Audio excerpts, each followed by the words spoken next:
WH family.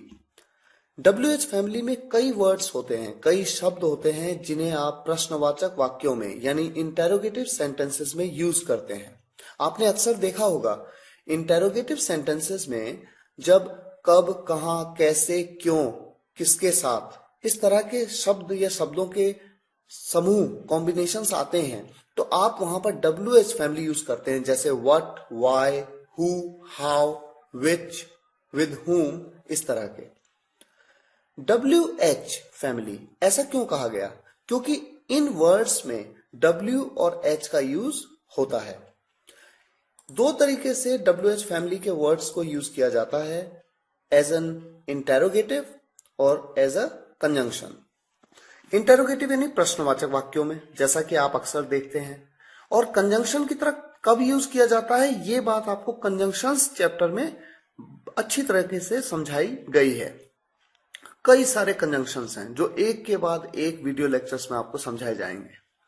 फिलहाल यहां पर आप इन शब्दों को जानेंगे, इन शब्दों के कॉम्बिनेशंस को जानेंगे, इन वर्ड्स कॉम्बिनेशंस के बारे में आपको पता लगेगा। आपको इन्हें अच्छी तरह से याद कर लेना है ताकि आने वाले लेक्चर्स में जब सेंटेंसेस आपके सामने आएंगे तो आपको याद आएगा कि हाँ, मैंने ये WH फैमिली में पढ़ा था, इस वर्ड को यहां पर यूज किस तरह से किया जाना है।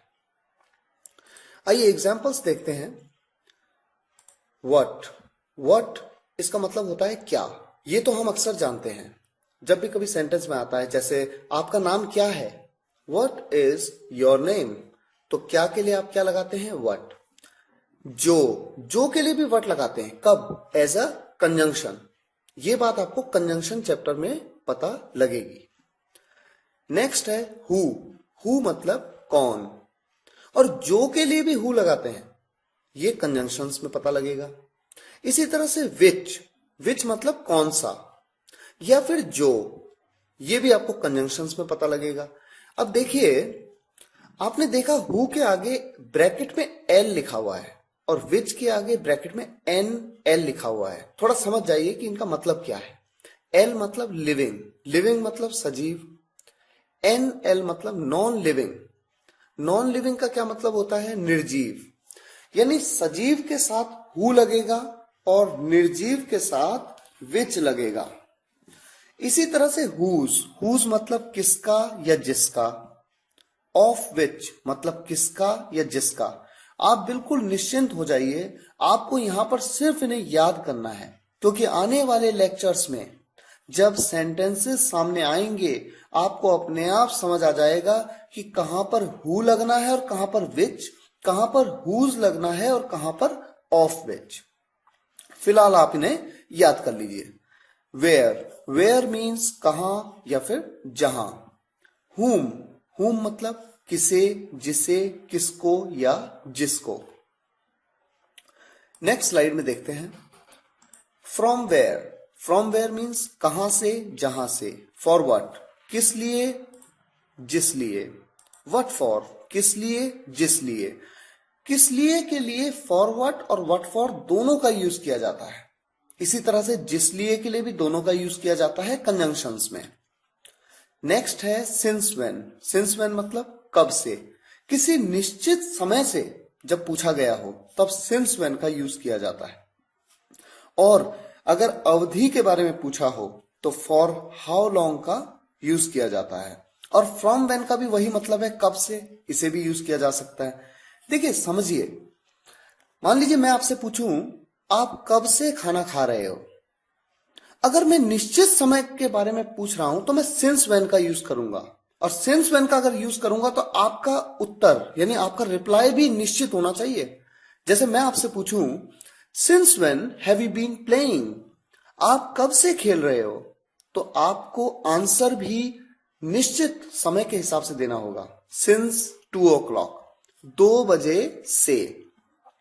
और अगर यहीं पे मैं आपसे पूछता for how long have you been playing, तो इसका मतलब तो सेम है, सेंटेंस सेम है कि आप कब से खेल रहे हो, लेकिन मैं यहां पर आपसे निश्चित समय के बारे में नहीं बल्कि मैं समय की अवधि के बारे में, ड्यूरेशन के बारे में पूछ रहा हूं। तो आप कहेंगे मान लीजिए आप 2 बजे से खेल रहे हैं और अभी 4 बज रहा है, तो कितने घंटे हो गए? 2 घंटे। तो आप कहेंगे फॉर 2 आवर्स। यानी सेम सेंटेंस आपने 2 अलग अलग तरीके से आंसर किया, क्योंकि मैंने 2 अलग अलग तरीकों से पूछा। पहले मैंने पूछा since when have you been playing, आपने कहा सिंस 2 o'clock। फिर मैंने पूछा for how long have you been playing, तो आपने कहा फॉर 2 आवर्स। तो ये फर्क होता है कब से में। अगर आपको इसमें कोई कंफ्यूजन हो, आप डिटेल में जानना चाहते हैं, तो आप इंग्लिश स्पीकिंग कोर्स की जो बुक आती है englishwale.com की, आप उसे परचेज कर सकते हैं। प्रैक्टिस एक्सरसाइजेस में आप देख सकते हैं कि डिफरेंस क्या है।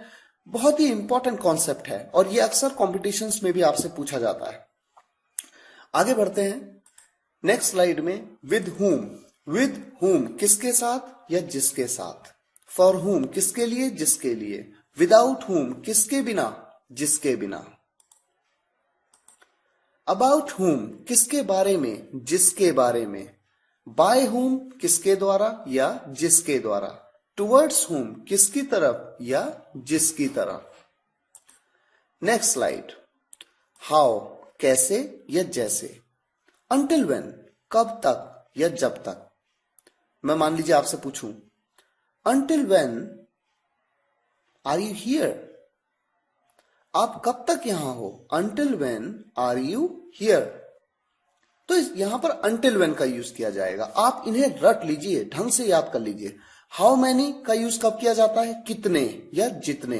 काउंटेबल के साथ। काउंटेबल मतलब गणनीय, जिन्हें गिना जा सके। ये बात आप काउंटेबल नाउन के वीडियो लेक्चर में अच्छी तरह समझ सकते हैं। हाउ मच कितना या जितना। अनकाउंटेबल के साथ अगणनीय, जिन्हें गिना नहीं जा सकता। जैसे फॉर एग्जाम्पल एक ओवरव्यू मैं आपको दे देता हूं। मान लीजिए आप कहें कितने पेन, हाउ मेनी पेन्स, क्योंकि पेन को आप गिन सकते हैं। कितनी किताबें, क्योंकि किताबों को आप गिन सकते हैं, तो आप कहेंगे हाउ मेनी बुक्स। अगर मैं कहूं कितना पानी, पानी को आप गिन नहीं सकते। 1 पानी, 2 पानी, 3 पानी, 4 पानी, इस तरह से आप गिन नहीं सकते, तो आप कहते हैं हाउ मच वाटर। तो कहीं पे मान लीजिए प्रश्न आए, कोई क्वेश्चन आया कि क्लास में कितने बच्चे हैं। बच्चों को आप गिन सकते हैं, 1 बच्चा, 2 बच्चे, 3 बच्चे, 4 बच्चे, 5 बच्चे। तो यहां पर हाउ मेनी का यूज करेंगे। तो आप कैसे कहेंगे how many students are there in the class.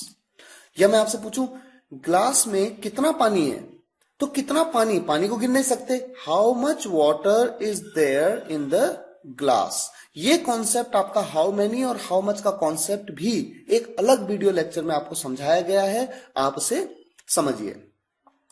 आगे बढ़ते हैं।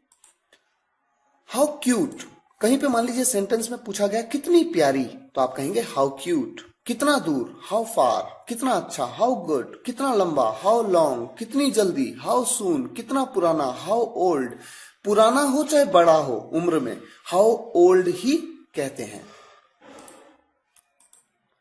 Whatever जो कुछ भी, whatsoever जो कुछ भी, whoever जो कोई भी, whosoever जो कोई भी, whichever जो कुछ भी, whichsoever जो कुछ भी।